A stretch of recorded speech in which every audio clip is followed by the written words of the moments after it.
إبراهيم وعلى آل إبراهيم إنك حميد مجيد قالوا سبحانك لا علم لنا إلا ما علمتنا إنك أنت العليم الحكيم الحمد لله মহান রব্বুল আলামিনের দরবারে অসংখ্য অগণিত শুকরিয়া জ্ঞাপন করি যে আল্লাহ রব্বুল আলামিন আমাদেরকে পবিত্র শাওয়াল মাসের দ্বিতীয় জুমআ নামাজ আদায়ের উদ্দেশ্যে মসজিদে আসার বসার কোরআন এবং হাদিস থেকে সংক্ষিপ্ত আলোচনা করার এবং শোনার তৌফিক দান করেছেন। এজন্য আমরা সকলেই অন্তরের অন্তরস্থল থেকে শুকরিয়া আদায় করি, বলি আলহামদুলিল্লাহ। আল্লাহ রাব্বুল আলামিন আমাদেরকে যে মাহে রমজানুল মুবারক দান করেছিলেন, এই রমজানুল মুবারক মাস, এই মাসের মধ্যে আমরা আমাদের আমলনামা বাড়ানোর জন্য, নেক আমলে যেন আমাদের আমলনামাগুলো ভরে যায়, সেজন্য আল্লাহ রাব্বুল আলামিন দিয়েছেন। আমরা এই মাহে রমজানুল মুবারক মাসের মধ্যে আমরা আমাদের আমলনামাগুলোকে বাড়িয়েছি,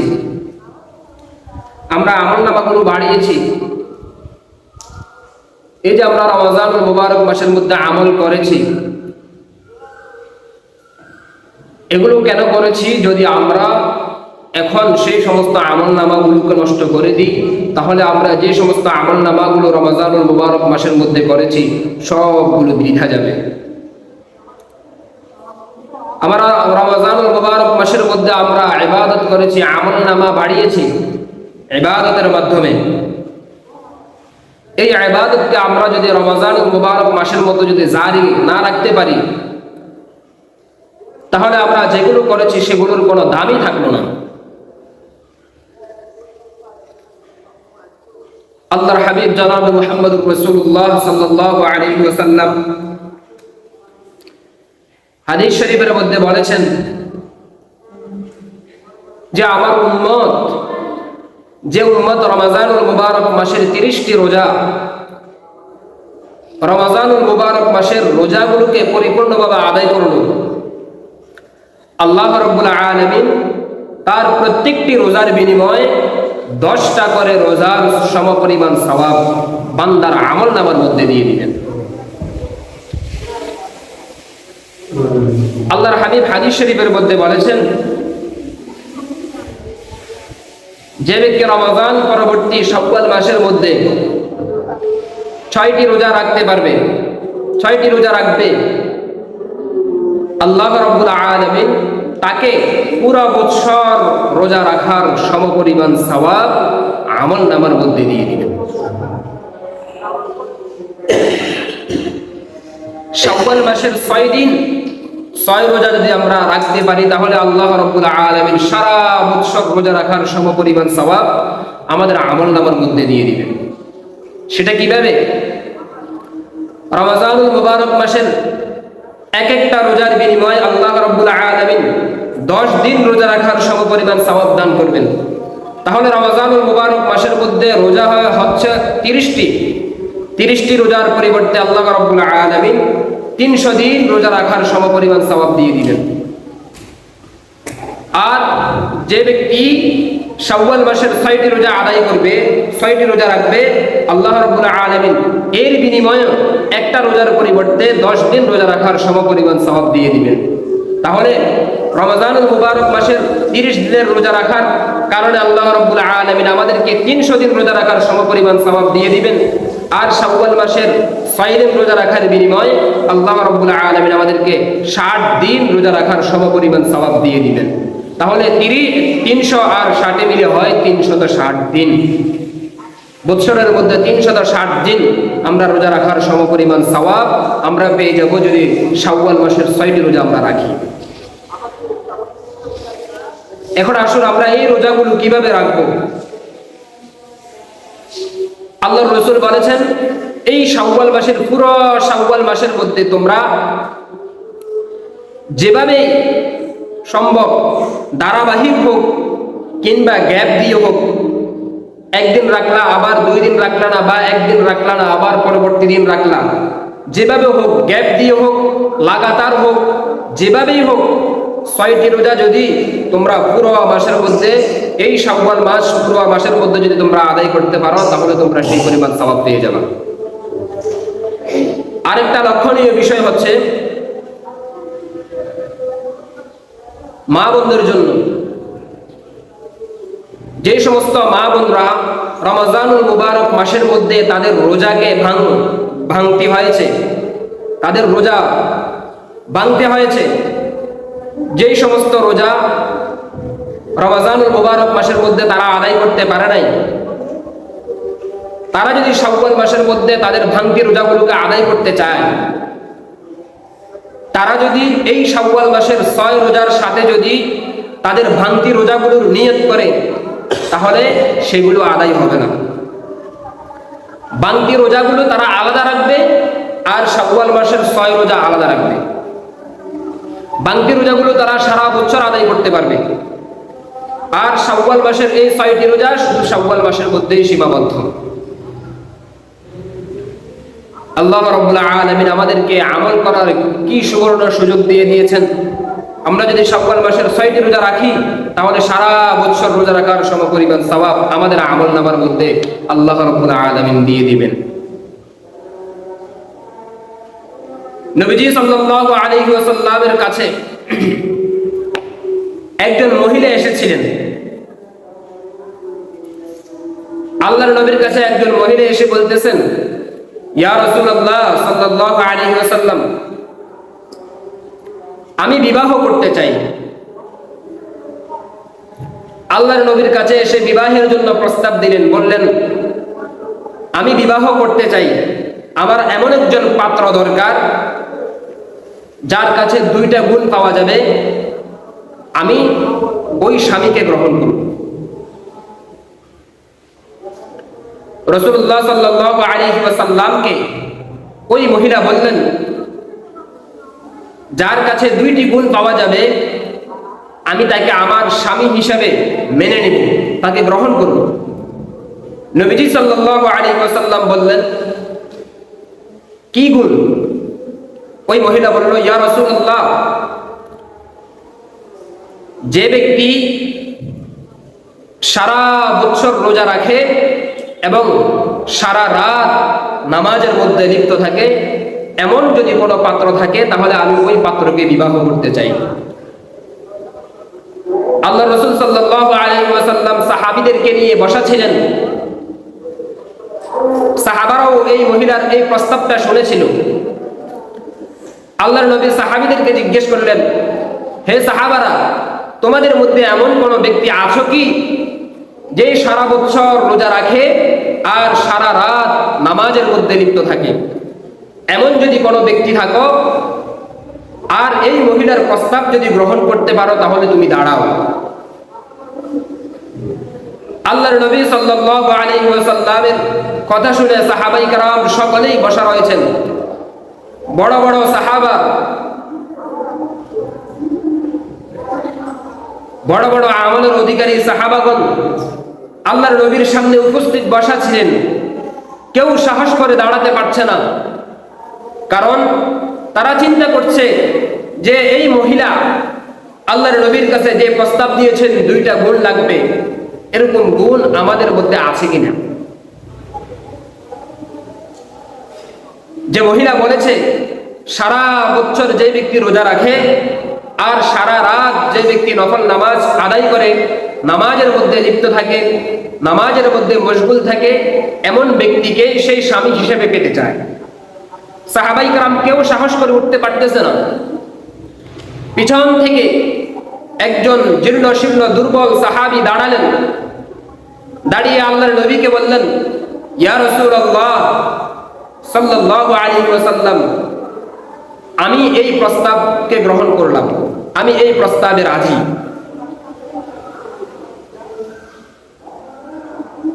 আল্লাহর নবী বললেন, ঠিক আছে, তাহলে তোমাদেরকে বিবাহ দিয়ে দেওয়া হবে। যদি তোমার কাছে এই 2 গুণ থেকে থাকে, তাহলে তোমাদেরকে বিবাহ দিয়ে দেওয়া হবে। আল্লাহর নবী সাল্লাল্লাহু আলাইহি ওয়াসাল্লাম ওই মহিলার সাথে এই সাহাবীর সাথে বিবাহ বন্ধনে আবদ্ধ করে দিলেন। তারা তাদের দাম্পত্য জীবন কাটাতে শুরু করলেন। কিছুদিন যাওয়ার পরে ওই মহিলা আল্লাহর নবী সাল্লাল্লাহু আলাইহি ওয়াসাল্লামের কাছে আসলেন। এসে বলতেছেন, ইয়া রাসূলুল্লাহ, আপনি যেই সাহাবীকে আমার কাছে দিয়েছেন, যেই সাহাবীকে আমি আমার স্বামী হিসেবে গ্রহণ করেছি, যেই শর্তের উপরে, যেই গুণের উপরে আমি আমার স্বামী হিসেবে তাকে গ্রহণ করেছি, আমি তো তার কাছে এমন কিছুই পেলাম না। তার কাছে তো এই দুই গুণ নাই। আল্লাহর নবীর কাছে এসে নালিশ করলেন, বিচার দিলেন।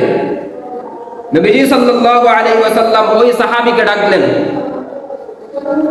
সাহাবীকে ডেকে বললেন, কি ব্যাপার? তুমি না বলেছিলে সারা বছর তুমি রোজা রাখো আর সারা রাত তুমি নফল নামাজের মধ্যে কাটিয়ে দাও, নামাজের মধ্যে কাটিয়ে দাও। কই তোমার বিবি এসে আমার কাছে নালিশ করতেছে তোমার কাছে নাকি এই দুই গুণ সে কখনো পায় নাই। সাহাবী বললেন, ইয়া রাসূলুল্লাহ, আমার কাছে এই দুই গুণ রয়েছে। আপনি আপনার হাদিস শরীফের মধ্যে বলেছেন, যে ব্যক্তি রমজানুল মুবারক মাসের 30টি রোজা পরিপূর্ণভাবে আদায় করবে আর শাওয়াল মাসের 6টি রোজা আদায় করবে, রব্বুল আলামিন তার আমলনামার মধ্যে সারা বছর রোজা রাখার সমপরিমাণ সওয়াব দিয়ে দিবেন। আপনার হাদিসের মধ্যে, আপনার হাদিস শরীফ আছে, যদি আপনার হাদিস শরীফ এটা সত্য হয় তাহলে আমি এটার উপর পরিপূর্ণভাবে আমল করি। আমি পুরো রমজানুল মুবারক মাসের 30টি রোজা সম্পূর্ণভাবে আদায় করার চেষ্টা করি, আদায় করি, আর শাওয়াল মাসের 6টি রোজা আমি আদায় করি। আপনার হাদিস যদি সত্য হয় তাহলে আমিও এইভাবে আমল করি। তাহলে আমার আমলটা কি মিথ্যা হলো নাকি সত্য হলো? 2 নম্বর যেই গুণ, যে মহিলা বলেছে সারা রাত নামাজ পড়নেওয়ালা স্বামীকে সে গ্রহণ করবে, আপনার হাদিস শরীফের মধ্যে আছে যে উম্মত, যে ব্যক্তি কিনা এশারের নামাজ জামাতের সহিত আদায় করবে আর ফজরের নামাজ জামাতের সহিত আদায় করবে, রব্বুল আলামিন সারা রাত নামাজ আদায় করার সমপরিমাণ সওয়াব ওই বান্দার আমলনামার মধ্যে দিয়ে দিবেন। আপনার হাদিস শরীফের মধ্যে আছে, আমি এই হাদিসের উপর আমল করি। এখন বলেন, আমি কি মিথ্যার উপরে আছি নাকি সত্যের উপরে আছি? উপস্থিত সাহাবাই কেরামরা শুনেছেন এবং তার বিবি আল্লাহর নবীর কাছে যে বিচার নিয়ে এসেছিলেন, নালিশ নিয়ে এসেছিলেন, সেও শুনেছে। তাহলে এটার গুরুত্ব অনেক বেশি। রাসূলুল্লাহ সাল্লাল্লাহু আলাইহি ওয়াসাল্লাম বলেছেন, যে ব্যক্তি শাওয়াল মাসের 6টি রোজা রাখবে, আল্লাহ রাব্বুল আলামিন সারা বছর রোজা রাখার সমপরিমাণ সওয়াব তার আমলনামার মধ্যে দিয়ে দিবেন। এই সাহাবী রাদিয়াল্লাহু তাআলা আনহু এর এই আমলের মাধ্যমে এটা প্রমাণিত। তার সাথে যে এই ঘটনাটি ঘটেছে, এটা এর দ্বারা প্রমাণিত হয় যে আল্লাহর রাসূল সাল্লাল্লাহু আলাইহি ওয়াসাল্লাম যে বলেছেন 6টি রোজা রাখার কারণে শাওয়াল মাসে আল্লাহ রাব্বুল আলামিন সারা বছর রোজা রাখার সমপরিমাণ সওয়াব দিয়ে দিবেন। এখন তো আমরা আমল করছি, আমল করতেছি, আমাদের আমলনামা রব্বুল আলামিন আমাদেরকে যা তৌফিক দিয়েছেন, আমরা আমলনামার মধ্যে নেকিগুলোকে জমা করেছি। আল্লাহ রাসূল আল্লাহ রাব্বুল আলামিন কোরআনুল কারীমের সূরা মুহাম্মাদের 33 নম্বর আয়াতের মধ্যে বলেন, ইয়া আইয়ুহাল্লাযীনা আমানু আতিউল্লাহা ওয়া আতিউর রাসূল ওয়া লা তুবতিলু আমালাকুম। রব্বুল আলামিন বলেন, হে ঈমানদারগণ, তোমরা আল্লাহ রাব্বুল আলামিনের আনুগত্য করো, ওয়া আতিউর রাসূল, এবং তোমরা নবীজি সাল্লাল্লাহু আলাইহি ওয়াসাল্লামের আনুগত্য করো, ওয়া লা তুবতিলু আমালাকুম। রব্বুল আলামিন বলেন, তোমরা তোমাদের আমলগুলোকে নষ্ট করো না, তোমরা তোমাদের আমলগুলোকে তোমরা নষ্ট করো না। এই আমলনামাগুলো নষ্ট হওয়ার কিছু কারণ রয়েছে, অনেকগুলো কারণ রয়েছে। তার মধ্য থেকে আল্লাহ রাব্বুল আলামিন বলেন সূরা মায়েদার 5 নম্বর আয়াতের মধ্যে আল্লাহ রাব্বুল আলামিন বলেছেন যে তোমাদের মধ্যে যে ব্যক্তি ومن يكفر بالإيمان فقد حبط عمله وهو في الآخرة من الخاسرين যে ব্যক্তি ঈমানের সাথে কুফরি করবে, যার কাছে ঈমান আছে এবং সাথে সাথে কুফরিও করে, ফাকাদ হাবিতা আমালু, তার সকল প্রকারের আমলনামাগুলো নষ্ট হয়ে যাবে। ওয়া হুয়া ফিল আখিরাতি মিনাল খাসিরিন, এবং সে আখিরাতের মধ্যে ক্ষতিগ্রস্তদের অন্তর্ভুক্ত হয়ে যাবে। সূরা মায়েদার 5 নম্বর আয়াতের মধ্যে আল্লাহ রাব্বুল আলামিন এই কথা বলেছেন। আমরা রমজানুল মুবারক মাসের মধ্যে আমলনামাগুলোকে সাজিয়েছি। এখন যদি আমরা আমাদের আমলনামাগুলোকে সঠিকভাবে ধরে রাখতে না পারি, তাহলে আমাদের আমলনামাগুলো বরবাদ হয়ে যাবে। আল্লাহ রাব্বুল আলামিন সূরা মুহাম্মাদের 33 নম্বর আয়াতের মধ্যে বলে দিয়েছেন, তোমরা আল্লাহ রাব্বুল আলামিনের আনুগত্য করো, রাসূলের আনুগত্য করো, এবং তোমাদের আমলনামাগুলোকে তোমরা বিনষ্ট করো না, নষ্ট করে দিও না। আমলনামা নষ্ট হওয়ার 1 নম্বর কারণ ওয়ামান ইয়াকফুর বিল ঈমান ফাকাদ হাবিতা আমালু ওয়া হুয়া ফিল আখিরাতি মিনাল খাসিরিন। যে বান্দা, যে ব্যক্তি কিনা ঈমানের সাথে কুফরি করে, ঈমান আছে সাথে সাথে কুফরিও করে, তার আমলনামা বরবাদ হয়ে যায়। সেটা কিভাবে? যে দৈনিক 5 ওয়াক্ত নামাজও আদায় করে, নামাজি ব্যক্তি, কিন্তু আখিরাতের প্রতি সে বিশ্বাস করে না, আখিরাতকে বিশ্বাস করে না, এমনিতে নামাজ পড়ে, কবরের মধ্যে মারা যাওয়ার পরে যে হাসর নাসর হবে সেগুলোকে সে মানতে চায় না, মানে না। আমাদের বর্তমান জামানার মধ্যে কিছু সংখ্যক মানুষ এমন আছে যে তারা নামাজ কলমা ঠিকই পড়ে, কিন্তু আখিরাতের প্রতি তাদের বিশ্বাস পরিপূর্ণ আসে না। তাদের অন্তরের মধ্যে ইয়াকিন নেই যে মারা যাওয়ার পরে কিনা আল্লাহ রাব্বুল আলামিন বিচার করবেন, তার হাসর নাসর হবে, আখিরাতের মধ্যে যে বিচার হবে, কবরের মধ্যে যে শাস্তি হবে, আযাব হবে, হাসর নাসর যে রয়েছে, এটা আল্লাহর রাসূল সাল্লাল্লাহু আলাইহি ওয়াসাল্লামের একটি হাদিসের দ্বারা প্রমাণিত।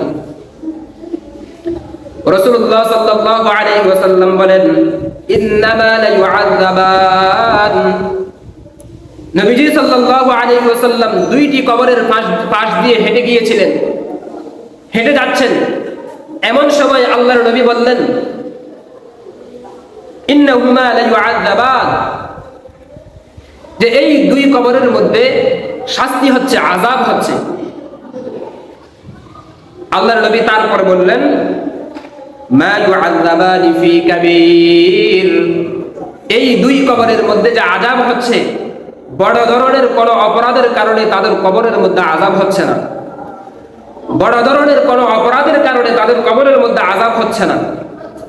আল্লাহর নবী বলেন, আম্মা আহাদুহুমা ফাকানা ইয়ামশি বিন নামিমা, এই 2 কবরের মধ্য থেকে এক কবরের মধ্যে আযাব হচ্ছে যে ওই ব্যক্তি দুনিয়ার মধ্যে চগলখড়ি করত, একজনের কথা আরেকজনের কাছে গিয়ে বলতো, একজনের বদনাম আরেকজনের কাছে গিয়ে বলতো, এই কারণে তার কবরের মধ্যে আযাব হচ্ছে। আল্লাহর নবী বলেন, ওয়া আম্মাল আখিরু ফাকানা লা ইস্তাতিরুল বাউল। আল্লাহর রাসূল বলেন, অপর আরেক কবরের মধ্যে যে আযাব হচ্ছে, ওই কবরের মধ্যেও বড় ধরনের কোন অপরাধের কারণে, বড় ধরনের কোন অপরাধের কারণে তার কবরের মধ্যে আযাব হচ্ছে না, তার কবরের মধ্যে আযাব হচ্ছে সে দুনিয়ার মধ্যে প্রস্রাবের ছিটা থেকে বাঁচত না, প্রস্রাবের ছিটা থেকে না বাঁচার কারণে তার কবরের মধ্যে আজকে আযাব হচ্ছে। এই কারণে দুনিয়ার মধ্যে যেই সমস্ত ব্যক্তিরা বলে যে নামাজও পড়ে, রোজাও রাখে, কিন্তু আখিরাতের প্রতি পরিপূর্ণ বিশ্বাস তারা স্থাপন করে না, আখিরাতের মধ্যে যে বিচার হবে, কবরের মধ্যে যে আযাব হবে, এগুলো তাদের অন্তরের মধ্যে মানতে চায় না। আল্লাহর নবীর এই হাদিসের দ্বারা প্রমাণিত যে কবরের মধ্যে শাস্তি হবে। ছোট অপরাধের কারণে যদি এরকম শাস্তি হয়, তাহলে বড় অপরাধের কারণে তো শাস্তি অবশ্যই হবে। এজন্য রব্বুল আলামিন কোরআনুল কারীমের সূরা মায়েদার 5 নম্বর আয়াতের মধ্যে বলেছেন وَمَن يَكْفُرْ بِالْإِيمَانِ فَقَدْ حَبِطَ عَمَلُهُ وَهُوَ فِي الْآخِرَةِ مِنَ الْخَاسِرِينَ। যে ব্যক্তি ঈমানের সাথে কুফরি করবে তার সমস্ত প্রকারের আমলনামাগুলো বরবাদ হয়ে যাবে, বরবাদ। وَهُوَ فِي الْآخِرَةِ مِنَ الْخَاسِرِينَ, এবং তার আখিরাত, সে আখিরাতের মধ্যে ক্ষতিগ্রস্তদের অন্তর্ভুক্ত হয়ে যাবে। তারপরে আল্লাহ রাব্বুল আলামিন কোরআনুল কারীমের সূরা জুমারের 65 নম্বর আয়াতের মধ্যে বলেন ওয়ালাকাদ হাবিতা আমালু ওয়া হুয়া ফিল আখিরাহ। আল্লাহ রাব্বুল আলামিন সূরা জুমারের 65 নম্বর আয়াতের মধ্যে বলেছেন যে আমলনামা নষ্ট হওয়ার আরেকটি কারণ হচ্ছে যে বান্দা কোনো কিছুর সাথে আল্লাহ রাব্বুল আলামিনকে শরীক করে। সূরা জুমারের 65 নম্বর আয়াতের মধ্যে আল্লাহ রাব্বুল আলামিন বলেছেন ওয়ালাকাদ উহিয়া ইলাইকা ওয়া ইলাল্লাযীনা মিন ক্বাবলিক লাইন আশরাকতা লায়াহবাতান্না আমালুক ওয়া হুয়া ফিল আখিরাতি মিনাল খাসিরিন। নবীজি সাল্লাল্লাহু আলাইহি ওয়াসাল্লামকে আল্লাহ রাব্বুল আলামিন বলতেছেন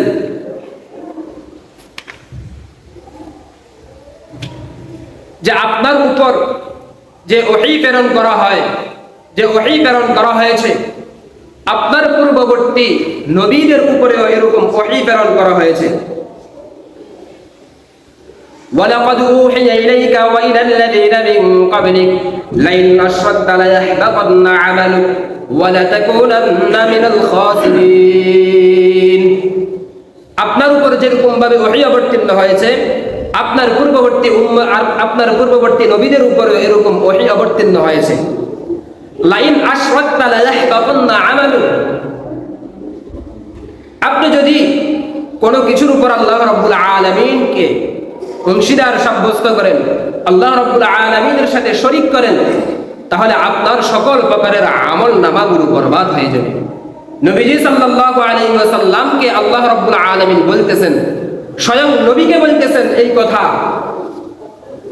আমরা তো দূরের কথা, আমাদের তো দৈনন্দিন কত যে আমলনামা নষ্ট হয়ে যাচ্ছে, আমাদের কোনো প্রকারেরই খবর নেই, কোনো প্রকারের খবর নেই। 2 নম্বরে আমলনামা নষ্ট হয়ে যায় শিরকের কারণে। এটা বড় ধরনের একটি গুনাহ। এই বড় ধরনের গুনাহের কারণে আমাদের আমলনামাগুলো বরবাদ হয়ে যাবে। আমলনামা বরবাদ হওয়ার আরো একটা কারণ আল্লাহ রাব্বুল আলামিন সূরাতুল আ'রাফের 147 নম্বর আয়াতের মধ্যে বলেন والذين كذبوا بآياتنا ولقاء الآخرة حبطت أعمالهم هل يجزون إلا ما كانوا يعملون। যে বান্দা আল্লাহ রাব্বুল আলামিনের আয়াতের অস্বীকার করবে, আয়াতকে মিথ্যা বলে সাব্যস্ত করবে, যে ব্যক্তি রব্বুল আলামিনের নিদর্শনাবলীগুলোকে, আল্লাহ রাব্বুল আলামিনের আয়াতকে অস্বীকার করবে, ওয়া লিকাইল আখিরাহ, এবং আখিরাতের মধ্যে যে আল্লাহ রাব্বুল আলামিনের সাথে সাক্ষাৎ হবে সেই ব্যাপারে অস্বীকার করবে, সেই ব্যাপারে মানতে চাইবে না যে আখিরাতের মধ্যে আমরা আল্লাহ রাব্বুল আলামিনের সামনে উপস্থিত হব, এটাকে তারা অন্তরের মধ্যে বিশ্বাস স্থাপন করতে পারবে না। রব্বুল আলামিন বলেন হাবিতাত আমালুহুম, তাদের সকল প্রকারের আমলনামাগুলো বরবাদ হয়ে যাবে। রমজানুল মুবারক মাসের মধ্যে আমরা আমলনামাগুলো সাজিয়েছি, আমল করেছি। এখন যদি আমরা আল্লাহ রাব্বুল আলামিনের হাবিবের উপরে যেই বিধান দিয়েছেন উম্মতদেরকে, এই বিধানগুলো মোতাবেক যদি আমরা আমাদের জীবনকে পরিচালিত না করি, তাহলে আমাদের সকল প্রকারের আমলনামাগুলো বরবাদ হয়ে যাবে। এরকম আমলনামা বরবাদ হয় অনেক কারণে। কোরআন কারীমের বিভিন্ন জায়গার মধ্যে রব্বুল আলামিন বলেছেন কোন কোন কারণে আল্লাহ রব্বুল আলামিন বান্দার আমলনামাকে নষ্ট করে দেন। বরং আল্লাহ রব্বুল আলামিন নষ্ট করেন না, মানুষ নিজেরাই তাদের আমলনামাগুলোকে নষ্ট করে দেন। এই জন্য আল্লাহ রাব্বুল আলামিন সূরা মুহাম্মাদের 33 নম্বর আয়াতের মধ্যে বলেছেন, ইয়া আইয়ুহাল্লাযীনা আমানু আতিউল্লাহ ওয়া আতিউর রাসূল ওয়া লা তুবতিলু আ'মালাকুম। হে ঈমানদারগণ, তোমরা আল্লাহ রাব্বুল আলামিনের আনুগত্য করো, রাসূলুল্লাহ সাল্লাল্লাহু আলাইহি ওয়াসাল্লামের আনুগত্য করো, ওয়া লা তুবতিলু আ'মালাকুম।